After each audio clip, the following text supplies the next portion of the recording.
శ్రీ గురుభ్యో నమః. ఈ సంవత్సరం ప్రధానంగా 2 గ్రహణాలు మన భారతదేశంలో గోచరిస్తూ వస్తున్నాయి. అంటే యద్యపి ప్రతి అమావాస్య ప్రతి పౌర్ణిమకు ప్రపంచంలో ఎక్కడనో ఒక చోట గ్రహణం అనేది సంభవిస్తూ వస్తుంది అనేది పెద్దల మాట. కానీ ఎప్పుడైతే గ్రహణము మనమున్న ప్రాంతంలో గోచరిస్తుందో, కంటికి కనపడుతుందో, అప్పుడు మాత్రమే దాన్ని ఆచరణ అనేది చేస్తూ రావాలి.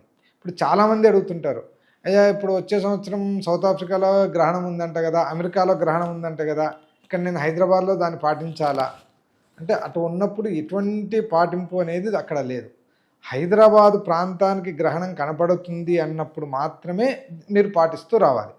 ఈ విశ్వావసనామ సంవత్సరంలో భాద్రపద శుక్ల పౌర్ణిమ అంటే 7/9/2025 రోజున శతభిష నక్షత్రంలో మనకు గ్రహణం అనేది చంద్రగ్రహణం ఏర్పడుతూ వస్తుంది.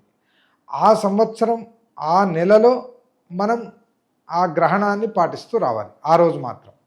అదేవిధంగా గ్రస్తోదయ చంద్రగ్రహణం కూడా ఒకటి ఉన్నది.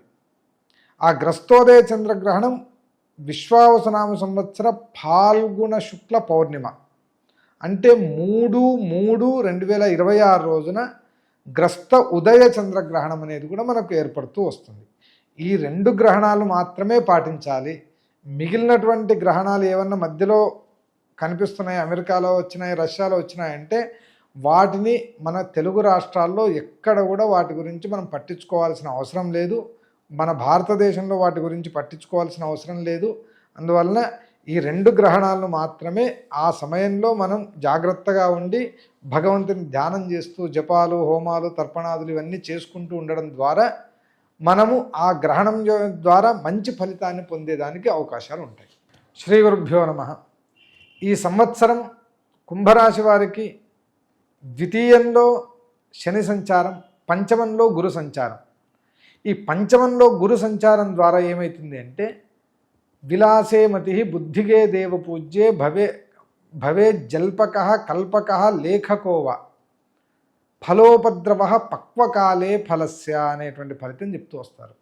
అంటే గురువు ఎప్పుడైతే పంచమ భావంలో సంచారం చేస్తూ వస్తాడో ఆ సంవత్సరం మొత్తం కూడా విలాసాల యందు మనకు ఎక్కువ ఆకర్షణ కలుగుతూ వస్తుంటుంది. ఎప్పుడు కూడా నేను సినిమా చూడాలన్నా, లేకపోతే ఇంకొక విలాసమైనటువంటి ఎక్కడికన్నా వెళ్ళాలన్నా ఇటువంటి ఆలోచనలు, టూరిజంని డెవలప్ చేసేటువంటి ఆలోచనలు అన్నీ కూడా కలుగుతూ వస్తాయి.